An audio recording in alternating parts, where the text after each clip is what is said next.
Bienvenidos a esta tertulia de amigos. Carlos, bienvenido. ¿Qué tal, Adolfo? Un placer. Pues muy bien, gracias a Dios, aquí empezando la semana, ¿verdad? Y pues con ganas de arrancar y continuar con el tema que dejamos pendiente. Bueno, estaba dividido en dos partes, ¿verdad? Tres partes. Hablamos acerca de la oración, ¿verdad?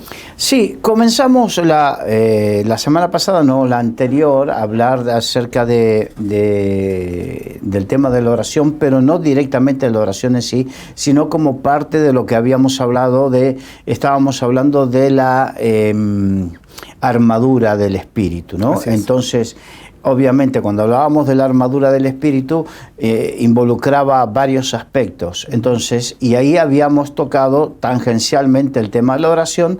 Entonces me quedó en mi espíritu el tema de hablar de la oración porque es algo fundamental, algo vital en la vida de un cristiano, el orar, ¿no? Uh-huh. Y como todas las cosas, tiene que crearse un hábito. Hay estudios psicológicos que dicen que para crear un hábito en la vida de una persona necesita más de 20 días, 20, 21 días, 25 días aproximadamente. Un hábito que sea un hábito alimenticio, un hábito de horarios, un hábito de ejercicio físico, uh-huh. Un hábito. Y en el tema de la oración también es así. Entonces, que sea algo hábito, que tiene que ver con que habitual, así cotidiano. No es que tiene que ser algo que sea una carga, algo religioso, no. Para el cristiano tiene que ser, es un deleite. Porque orar es un diálogo, no es. Hay algunos que tienen el concepto equivocado de que, bueno, es que yo voy, oro y en 2 minutos despacho todo lo que tengo para decirle. Claro, es que estás equivocado en que orar es ir y decir, soltar tu speech delante de la presencia de Dios. No, el orar es un diálogo, es estar en la presencia de Dios, ¿no? No es un monólogo. Y es algo que necesitamos, como toda comunicación, hay un emisor y un receptor. Así es. Entonces, y a veces somos emisores cuando hablamos y receptores cuando escuchamos al Espíritu de Dios que nos habla. Y hay gente que dice que quiere que Dios le hable, pero no quiere pasar tiempo con el Señor en oración, ¿no? Yo te quiero invitar a que la oración es una oportunidad para que tengamos intimidad con Dios, así es. Que es verdaderamente el objetivo. Por eso te quería invitar a que leas Santiago 4:8. Acercaos a Dios y Él se acercará a vosotros. Exacto. Y una de las formas de acercarnos a Dios es por medio de la oración. Así es. Entonces, cuando nosotros oramos, nos acercamos a Dios. Y como consecuencia directa, Él se acerca a nosotros. Su palabra lo dice muy claro. Muy, muy claro. Entonces, tú quieres tener cercanía con Dios. Los vamos a ir viendo a medida que vayamos desarrollando todo esto. Si quieres tener cercanía con Dios, acércate. Claro, yo sé, porque vivimos en una época y en una sociedad que estamos permanentemente ocupados y bueno, algún día, otra oportunidad hablaremos de las decisiones que uno tiene que tomar en la vida, que son decisiones de fe, de priorizar. ¿Qué hago? ¿Me esclavizo con el trabajo o me muevo en fe y le pido, Señor, dame un trabajo o dame de manera de que yo pueda realizar mi vida de comunión contigo, de mi familia, de servirte, de congregarme? Hay gente que no se congrega por cuestiones del trabajo. Hay gente que no sirve al Señor porque está esclavizado al trabajo. Entonces, eso es algo peligroso. Y cuando llega a lo más básico, que es que no te ocupes de tu vida espiritual, eso es peligrosísimo. Eso es la servidumbre de Egipto. Así es. Eso es la servidumbre de Egipto. Y tenemos que luchar en fe contra eso de manera, Señor, líbrame de esta servidumbre. Si tú tienes un trabajo que verdaderamente que te consume todo el tiempo y no te da el espacio de tiempo para lo básico que es tu vida de comunión con Dios, eso es servidumbre de Egipto. Así es. Y hay que salir de ahí. Y habla acerca también la palabra de sembrar, ¿verdad? De sembrar en el espíritu y no en la carne realmente, porque el orar también yo creo que es parte de sembrar. Ahí es una cuestión que cada uno que tendrá que tomar su decisión en qué le aprovecha para su vida, en qué gasta su tiempo. Porque aquí quizás nos adelantemos un poco, pero ya que estamos vamos a hablarlo, sí, claramente.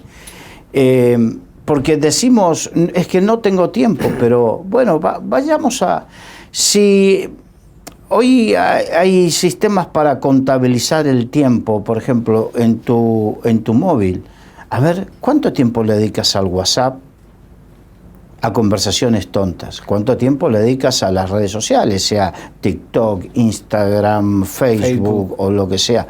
¿Cuántos vídeos ves diariamente en el día de YouTube? ¿Cuánto tiempo le dedicas? O si eres una persona más mayor que de repente no tienes esa relación con las redes sociales, pero sí la tienes con el fútbol, con las películas, la televisión, sí. La televisión. Hay gente que de repente dice, no tengo tiempo, pero sí está al día de los estrenos del cine, de la televisión. Entonces, ¿qué estoy diciendo? ¿Que es pecado eso? No. Pero es una elección. ¿Qué elijo yo para mi vida? Eso es lo que vengo enseñando y vengo diciendo, y muchas veces lo dije aquí en este sitio. Entonces, uno tiene que elegir qué es lo prioritario, qué es lo que más beneficia a mi vida, qué es lo que necesito. ¿Necesito el partido de fútbol o necesito estar con el Señor? ¿Necesito estar tanto tiempo en TikTok o lo que sea, o necesito estar con el Señor? Es una elección de vida y cada uno tiene que elegir y saber qué elegir. Sí, a lo que yo le llamo el orden de prioridades, ¿verdad? Correcto, lo has expresado de una manera exacta. Orden de prioridades, orden de valores, sí, en la vida. Buscar primeramente el reino de Dios y su justicia. Exacto. Y todo lo demás vendrá añadido. Entonces, Hebreos 4:16. Acerquémonos pues confiadamente al trono de la gracia, para alcanzar misericordia y hallar gracia para el oportuno socorro. Habla de acercarnos confiadamente al Señor, a su trono de gracia. Yo me tengo que acercar confiadamente. Eso es algo que se desarrolla en el día a día, a medida que, obviamente, cuando tú te casaste, tenías cierto conocimiento de tu esposa, pero a medida que fue pasando el tiempo, no sé cuántos años lleva de casados. 15. 15 años.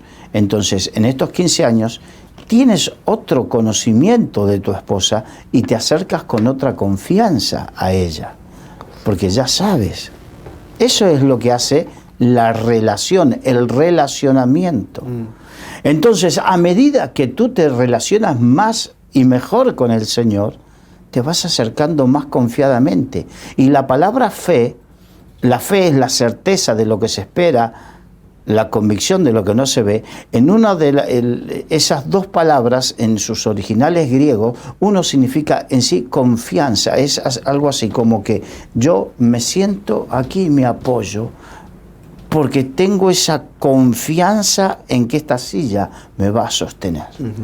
Entonces, verdaderamente uno desarrolla la fe en la intimidad y en la comunión con Dios. La fe se desarrolla, nace, crece y se desarrolla por el oír la palabra, y el oír la palabra de Dios, y también por esa relación. Esa relación íntima, ¿verdad? Íntima con Dios. Sí, así es. Entonces, la oración también es denominada una de las armas del creyente. Las armas del creyente, desde el ABC, es la oración, la Biblia, oración y ayuno. Son las tres armas del creyente. Entonces, una de ellas que es importante es la oración. Y es tan importante que, por ejemplo, Jesús no enseñó a predicar, pero sí enseñó a orar. Es verdad. ¿Sí?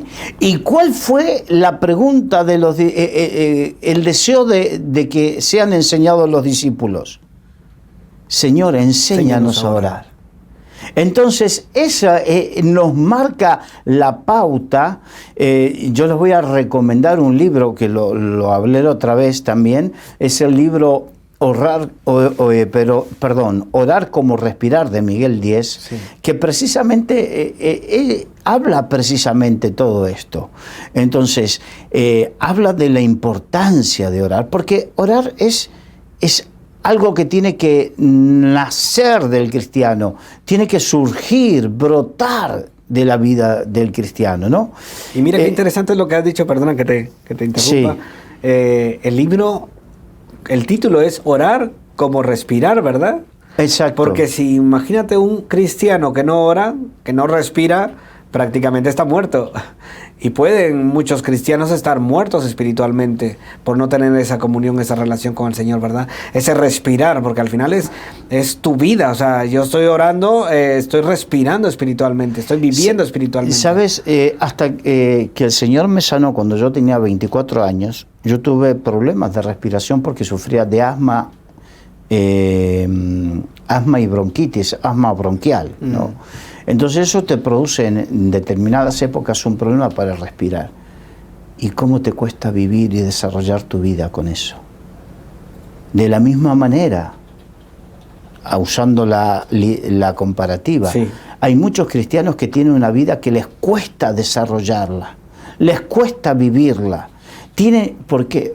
Porque no pueden respirar, no pueden orar como respirar. Orar como respirar habla de la importancia e imperiosa necesidad, pero habla también de que cuando tú lo desarrollas, no es algo que tienes que pensar, tengo que respirar, no. Naturalmente nace. La oración es tan importante que llega un momento en tu vida que nace en forma natural el respirar, sí, como respirar. Y eso te mantiene en una salud espiritualmente, pues estás sano, ¿verdad? Exacto, te mantiene saludable. Como todas las cosas, uno tiene que aprender cómo orar. Se aprende, se desarrolla.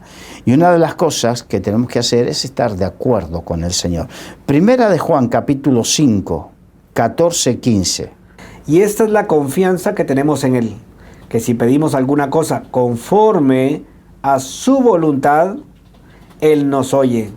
Y si sabemos que Él nos oye en cualquier cosa que pedimos, sabemos que tenemos las peticiones que le hayamos hecho. ¿Por qué hago este énfasis? Porque la Biblia dice, ¿andarán dos juntos si no estuvieran de acuerdo? Imposible. No.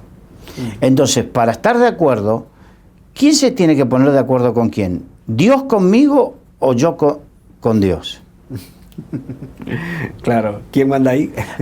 La cuestión es que muchas veces pretendemos cabezonamente, tercamente, que Dios se ponga de acuerdo conmigo. Y no es así. Yo jamás voy a obligar, por más que proclame y cite textos bíblicos y lo que sea, jamás voy a doblegar la voluntad de Dios, porque Dios no se contradice a sí mismo. Entonces, no voy a doblegar la voluntad de Dios para que cumpla con mis caprichos.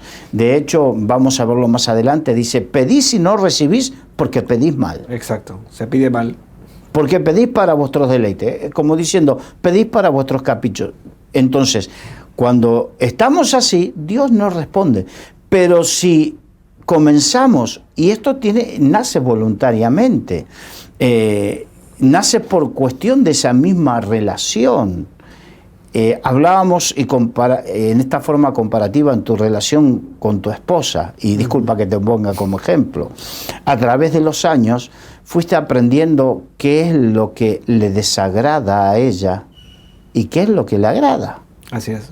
Entonces lo que le desagrada, por amor dejaste de hacerlo, porque uno por amor no busca agradarse a sí mismo, sino que busca agradar al otro. Entonces, de la misma manera, en nuestra relación con Dios, vamos dejando de lado lo que le desagrada, vamos aprendiendo lo que desagrada a Dios y vamos dejándolo de lado por amor, no por obligación. Lo vamos haciendo por amor. Así es. Entonces, deja de pesar.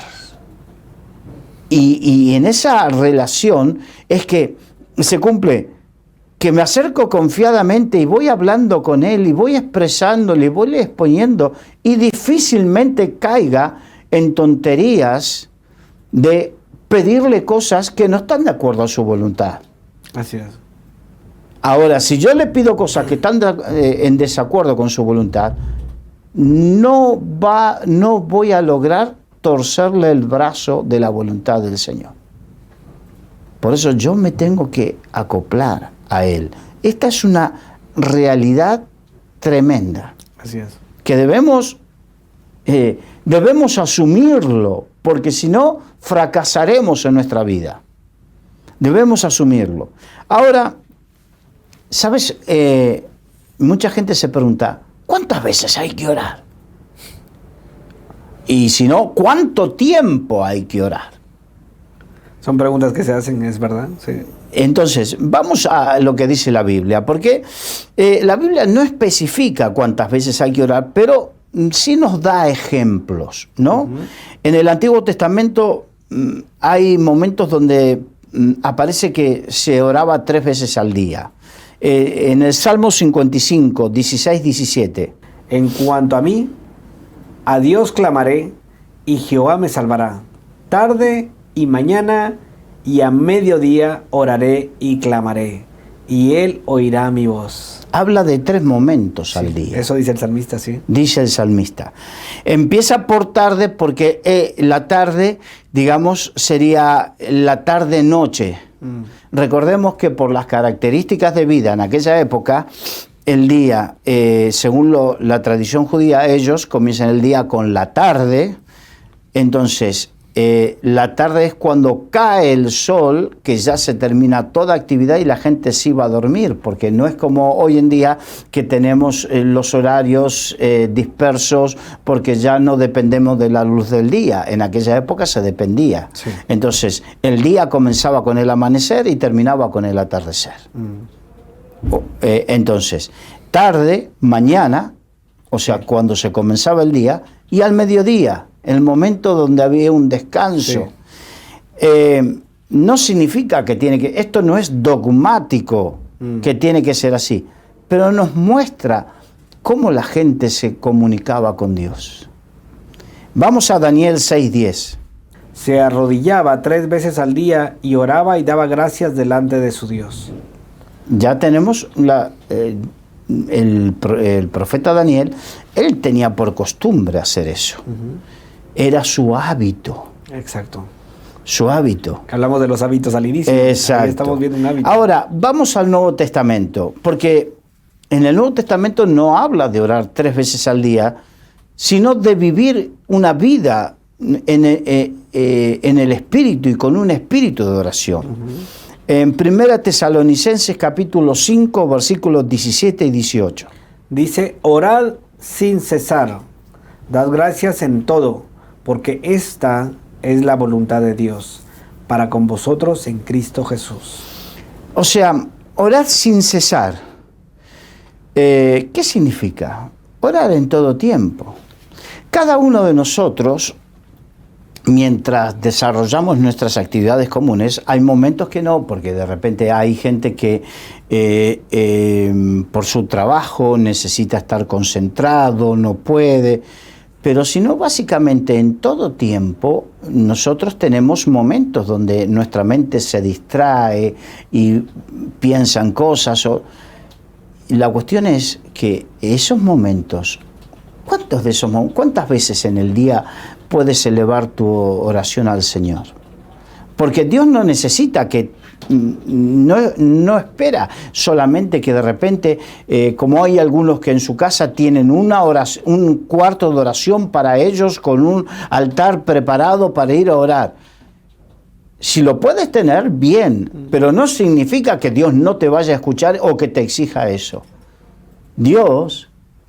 ¿Cuántas veces me ha sucedido que en un momento estaba viajando en un transporte público y ahí oraba al Señor?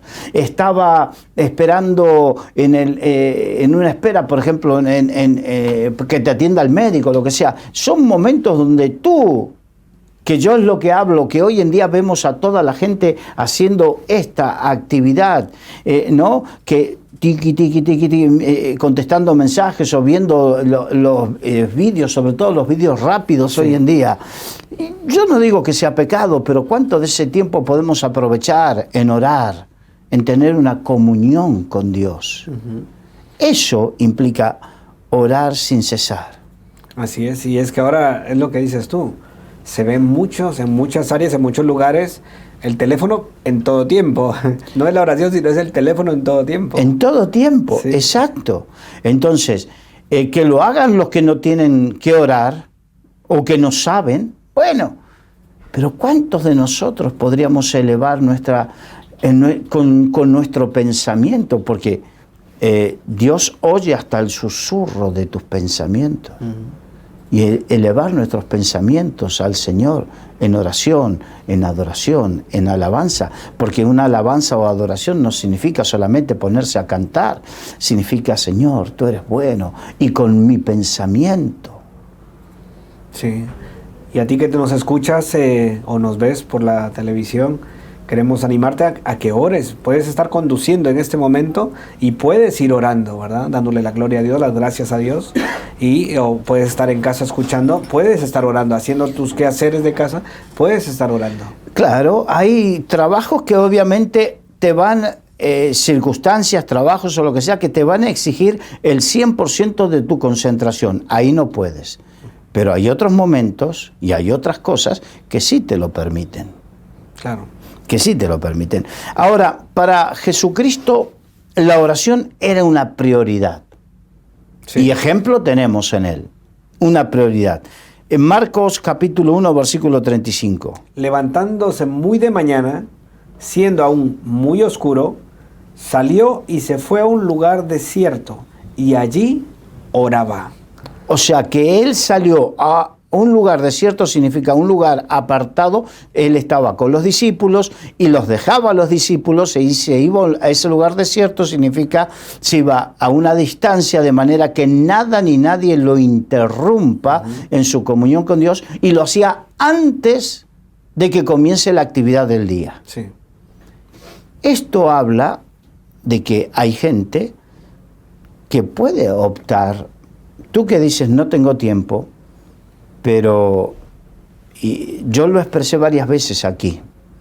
Mi elección es, por ejemplo, anoche estaba viendo una serie policial que me gusta, pero terminó un capítulo temprano y cuando iba a comenzar el otro, con mi esposa dijimos no, vamos a dormir porque prefiero levantarme temprano para orar con el Señor y no estar bostezando, no estar con sueño, no estar... Porque una relación exige que le dé lo mejor. Así es. Si no puedo, bien. Si tuve que trabajar hasta tarde, bien. Sí, pero estamos hablando de optar por lo menos importante. Entonces, esa elección, yo siempre digo, porque es algo que yo aprendí, para mí, no quiere decir que esto es dogma ni enseñanza, es simplemente un ejemplo. Para mí, mi tiempo de oración no comenzó esta mañana cuando me levanté y me fui a orar. Comenzó cuando anoche tomamos la decisión, vamos a apagar el televisor y vamos a dormir tempranito para estar mañana con el Señor. Así es. Ahí comenzó. Ahí comenzó. Vamos a Mateo capítulo 14, versículo 23. Despedida la multitud, subió al monte a orar aparte, y cuando llegó la noche, estaba allí solo. Ahora vemos al revés. Sí. Antes fue lo primero que hizo, antes que comience el día. Aquí, al final del día, se apartó. Qué bueno que nos tomemos también un tiempo al final del día para dar gracias a Dios y para tener... ¿Cuántas cosas al final del día hay que darle gracias y aún hay que pedirle perdón por aquellas cosas que nos equivocamos durante el día? Fíjate que el Señor dice que no se ponga el sol sobre nuestro enojo. Si hemos tenido un problema, que lo resolvamos y pidamos perdón antes que finalice el día, antes que se ponga el sol. ¿Y cuánto más con Él? Claro. ¿No? Pedirle perdón al Señor. Pues mira qué interesante es esto, porque el ejemplo de Jesús es para mí tremendo. O sea, después despedía a la multitud, yo me pongo a pensar como el trabajo, como algo que a veces te cansa físicamente, ¿verdad? ¿Y qué hacemos regularmente cuando estamos cansados? O sea, hemos pasado todo el día trabajando o una campaña evangelística fuerte, y al terminar, despedida la gente, dice que subía, buscaba ese lugar y oraba. O sea, nosotros como hombres lo que hacemos es descansar, es decir, se acabó, aquí vamos a tumbarnos. Despedida de la multitud, después del trabajo que tuve con toda esta gente, lo que quiero es descansar. Sí. Pero él aprendió que su verdadero descanso era la presencia del Señor. Y cuando aprendemos a desarrollar ese tiempo de comunión con Dios, nos daremos cuenta cuánto descansamos en su presencia, cuánto bien nos hace estar en su presencia y cuánto descanso, que significa paz. Vamos, Mateo 26, 41. Velad y orad para que no entréis en tentación. El espíritu a la verdad está dispuesto, pero la carne es débil. Esto es un llamado para todo el creyente, porque aquí la enseñanza es para todos. No es, porque hay algunos dicen, bueno, que los pastores, los predicadores, aquellos son los que tienen la obligación de orar. No, porque el caer en tentación es un problema para todos. Sí, el llamado es para todos. Entonces, por lo tanto, el velar significa mantenerse alerta. El mantenerse alerta y la oración van juntos. No puedo yo estar alerta espiritualmente si no tengo una vida de oración. Así es. Y por consiguiente, si tengo una vida de oración, eso me ayuda a mantenerme alerta para no caer en tentación. Interesante, pero es así. Entonces, la oración nos ayuda a mantenernos firmes en el Señor. Sin oración es imposible mantenerse firme en el Señor. Claro, como lo hemos dicho antes, de que si no tengo una vida de oración, no estoy respirando espiritualmente y puedo ser presa fácil para el enemigo. Ahora, en este punto, vamos a un problema que le sucede a muchos cristianos, que es no saben orar, porque esta es una actividad espiritual y como tal hay que desarrollarla.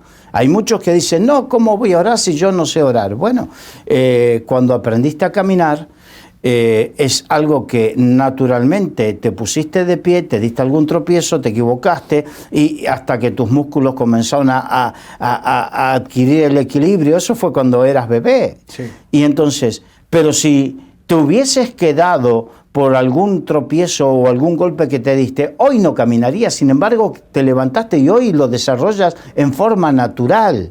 De la misma manera pasa con la vida espiritual. No pienses que el orar es algo, ¿cómo te puedo decir? Que no sé orar, que no me sale, que digo tonterías. Bueno, no te cortes. A medida que vas leyendo la Biblia y que vas orando, te vas perfeccionando. Sí. Efesios capítulo 6, versículo 18. Efesios 6, 18. Orando en todo tiempo con toda oración y súplica en el Espíritu, y velando en ello con toda perseverancia y súplica por todos los santos. Esto habla en el Espíritu, por el Espíritu Santo. Esto habla de que el orar no es una actividad natural. La carne no quiere orar. Pero el Espíritu siempre está dispuesto. Nuestro espíritu desea estar en comunión con el Espíritu Santo. Y el Espíritu Santo es el que nos ayuda a cómo orar, qué orar. O sea, es el que nos va mostrando, nos va enseñando, nos va ayudando a desarrollar esa vida de oración. El Espíritu Santo es el que te ayuda, porque Él fue enviado precisamente sobre nuestras vidas para ayudarnos en todas esas debilidades, entre ellas el no saber orar. Claro. Entonces, para aprender a orar, no pienses que puedes ir a un seminario y que hay mucha gente que quizás del seminario no sale sabiendo orar, o del instituto bíblico. ¿Por qué? Porque te pueden enseñar la teoría, como yo hoy estamos haciendo ahora mismo, enseñando la teoría. Pero después de esto, tú tienes que ir desarrollándolo. Así es. Yo puedo inspirarte, podemos inspirarte, y esa es la motivación de esto. Pero si tú después no lo pones por obra, no te desarrollarás. Claro. Y es que es totalmente espiritual, porque al final Jesús también decía: no uséis vanas repeticiones, porque algunos pensaban que por esas repeticiones aprendidas iban a ser escuchados. Y no es así. Y no es así. Ahora, vamos a Romanos capítulo 8, versículo 26 y 27. Y de igual manera el Espíritu nos ayuda en nuestra debilidad, pues ¿qué hemos de pedir como conviene? No lo sabemos, pero el Espíritu mismo intercede por nosotros con gemidos indecibles. Mas el que escudriña los corazones sabe cuál es la intención del Espíritu, porque conforme a la voluntad de Dios intercede por los santos. Bien, el Espíritu, y está escrito con mayúscula. Sí. Esto es prioritario entender y diferenciar. Cuando habla del Espíritu con minúscula, del Espíritu con mayúscula, el Espíritu con minúscula habla del espíritu humano o también de un espíritu demoníaco en otras cuestiones que no vienen al caso, solamente para aprender a diferenciar. Y cuando la Biblia pone Espíritu con mayúscula, está hablando de la persona del Espíritu Santo. Y que Él nos ayuda en nuestra debilidad. Y como dijimos, una debilidad es saber orar. Sí. Y sabemos también que hay una debilidad que el espíritu está dispuesto, pero nuestra carne es débil. Entonces, y el Espíritu Santo es el que nos ayuda en esa batalla, porque es una batalla contra la carne. Sí. ¿Quién no pasó eso de que estabas con todas las pilas y de repente te pusiste a orar o te pusiste a leer la Biblia y te vino una pesadez, te vino un sueño, pero hace 5 o 10 minutos estabas con todas las pilas, no tenías ganas de dormir y de repente dijiste, bueno, voy a leer la Biblia o voy a orar y te vino la pesadez, te vino los pensamientos y te empezaste a acordar de todo. Bueno, la carne es débil.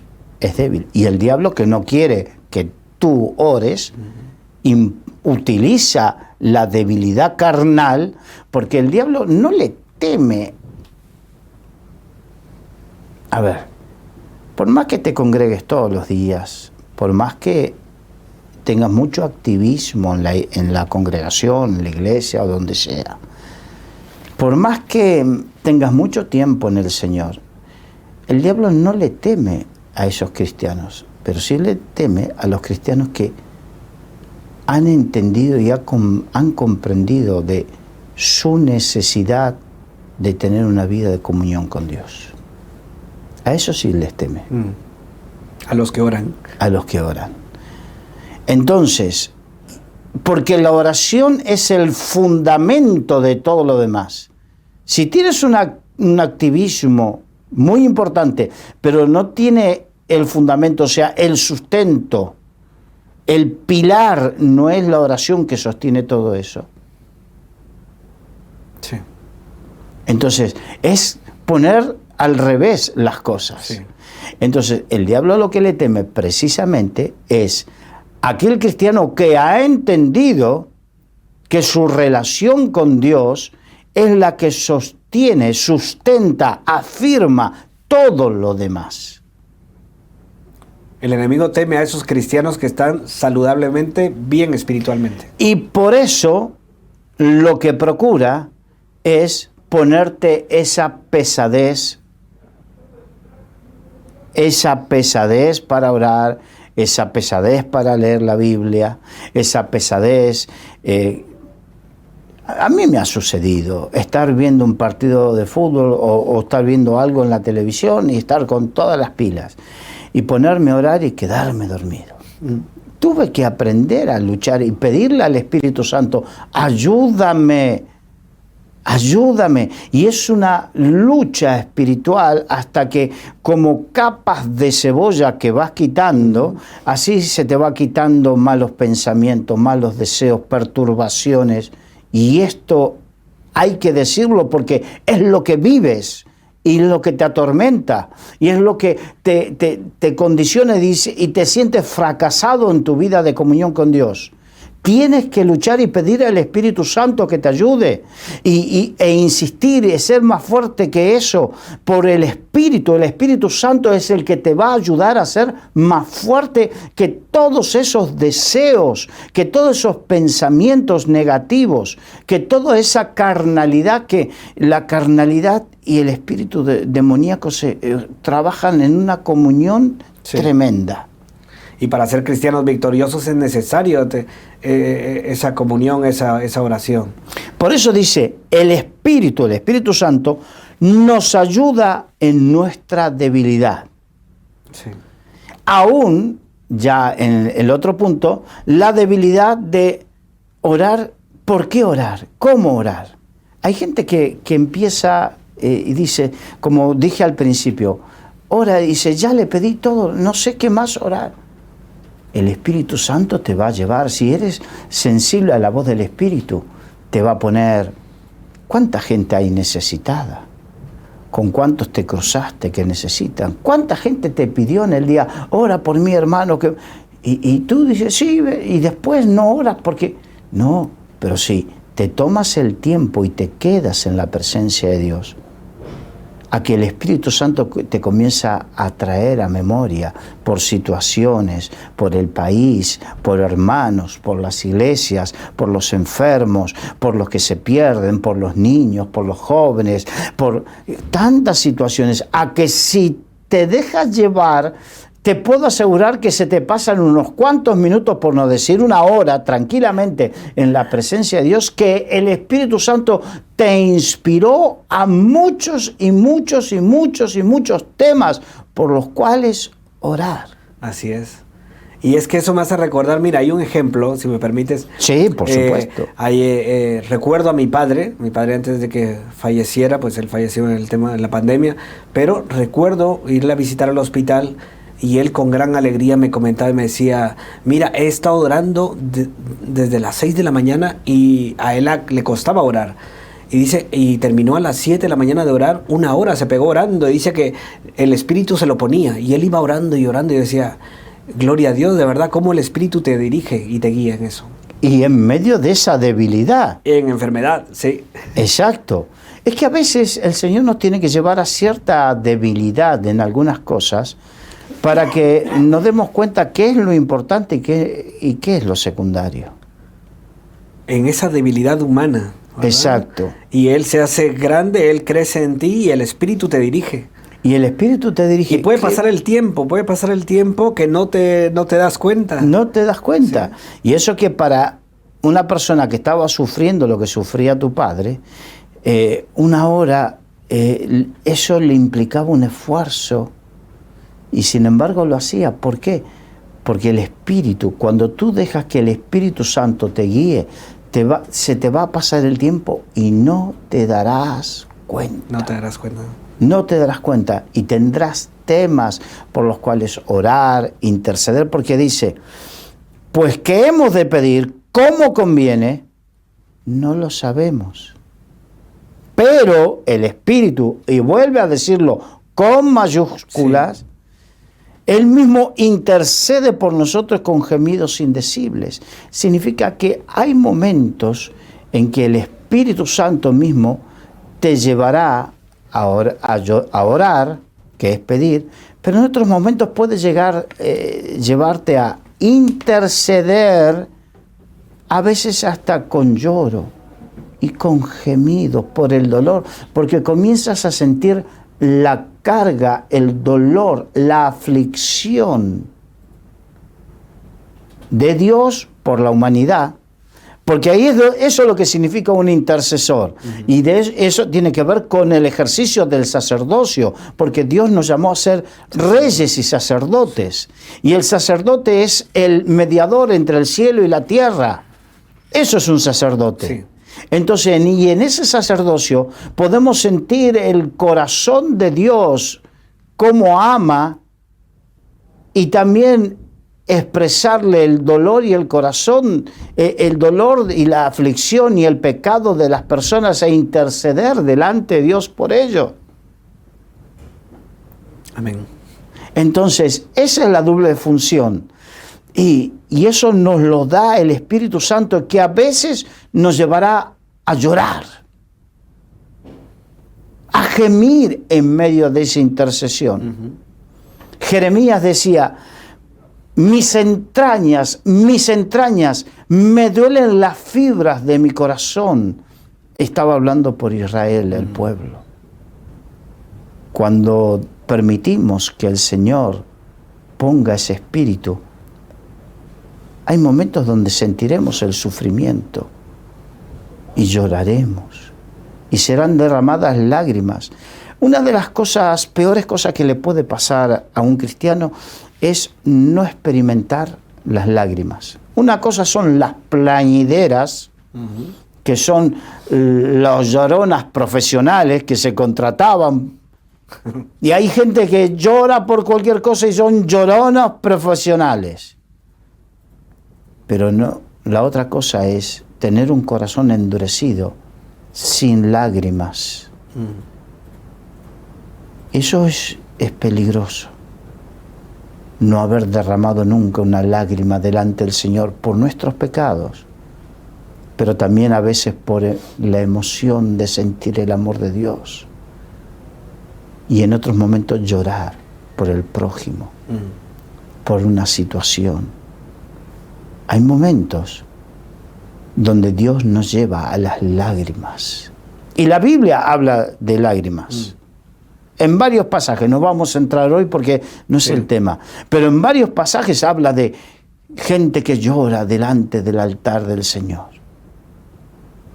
Entonces, y vuelvo a hacer la diferencia, una cosa es llorones profesionales y otra cosa cuando el Espíritu te lleva a gemir, a llorar, a gemir, con gemidos indecibles. O sea, todavía no terminas de entender y comprender por qué estás tan compungido, por qué esa carga, por qué ese dolor.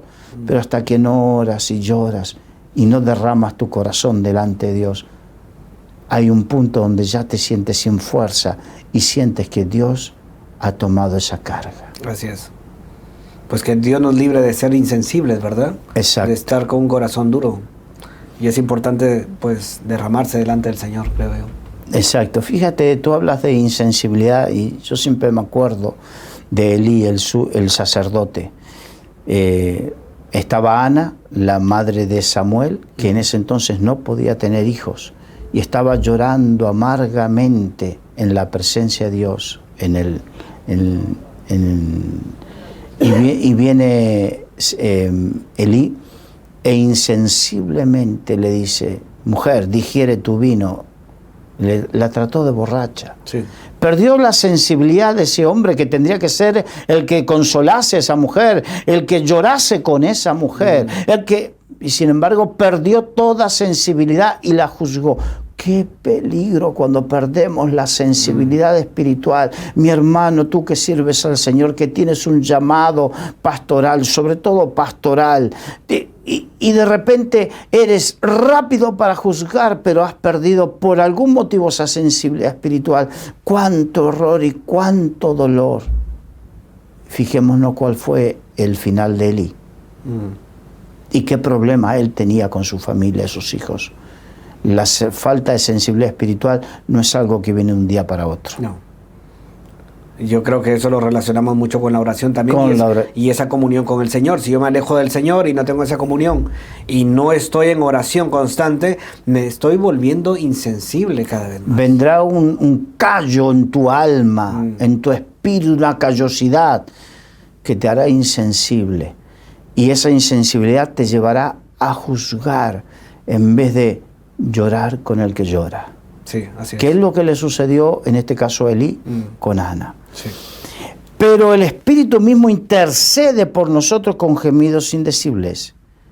Mas el que escudriñar es el que busca, el que hurga. Sí.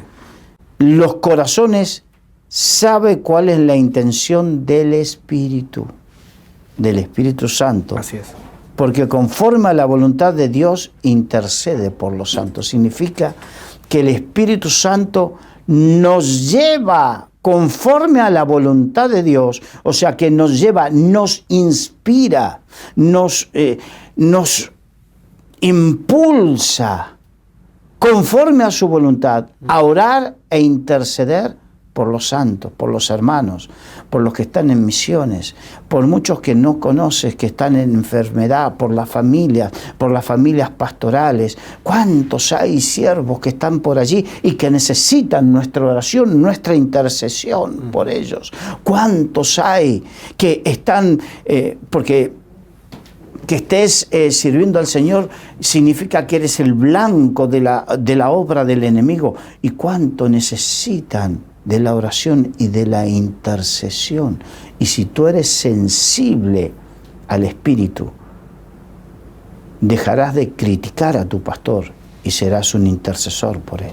Y él te lleva a orar por los hermanos, ¿verdad? Exacto. Te va poniendo nombres y te va diciendo. Dejarás de criticar a los hermanos y te llevará a orar e interceder por ellos. Amén. Esa es la obra que el Espíritu Santo hace. Es verdad, hay momentos donde hay que tomar decisiones y llamar a la gente, llamar a la atención, pero creo que primero el Señor te lleva a interceder por ellos. El Espíritu Santo dice que te lleva a interceder por todos los santos.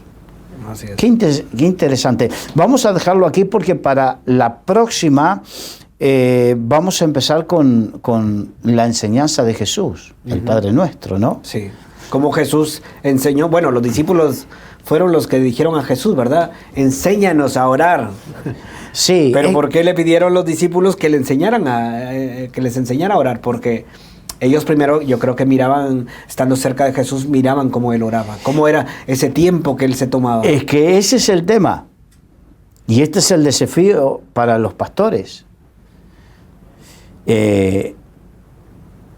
Como pastores, como predicadores, ejemplos de oración. Si tú no puedes enseñar o pretender que la gente tenga una vida de oración, si tú no la tienes. Claro. Tú no puedes pretender que la gente vaya al culto de oración si tú no vas. Es lógico. Sí. Entonces, la gente va a imitar lo que ve en ti. Los discípulos veían a Jesús orar, interceder y veían toda esa vida espiritual de Jesús y ellos decían, queremos nosotros también tenerla. Señor, enséñanos. El ejemplo del maestro. El ejemplo. El ejemplo. Por lo tanto, este es el desafío para todo aquel que está en cierto nivel de liderazgo. Si tú tienes una vida, la misma vida que tú tengas, la querrán los que están contigo. Y decían los discípulos, enséñanos a orar, maestro. Enséñanos a orar. Sí. Pero se enseña no solamente, esto es un estudio. Lo que queremos es inspirarte. Y lo que queremos es que encuentres soluciones, mostrarte que hay soluciones para tu desesperación porque de repente no te sale, no fluye tu vida de oración. Pero hay que orar. Hay que orar. Las cosas se desarrollan orando. Orando, sí. Y es que me gustaría terminar mencionando de nuevo el libro que tú has mencionado, ¿verdad? Porque el tema es tan importante. Orar como respirar, ¿verdad? Es tan importante que desarrollemos una vida de oración como que desarrollemos nuestros pulmones para respirar. Sí. Y estar espiritualmente vivo. Exacto. Carlos, muchas gracias por este tiempo. Un verdadero placer poder compartir esto. Y a todos los que nos escuchan y nos ven, pues decirles que Dios les bendiga y animarles, que es lo que tú decías, ¿verdad? A mantener esa relación con Dios muy cercana a estar orando sin cesar, dice la palabra, ¿verdad? Exacto. En todo tiempo. Y recordar que para eso hay que tomar decisiones. Hay que tomar decisiones. ¿Qué hago con mi tiempo? Porque la excusa de todo el mundo es que no tengo tanto tiempo. Bueno, ¿qué hago con mi tiempo? Sí, así es. Prioridades. Prioridades. Pues sin más, Dios les bendiga y hasta la próxima.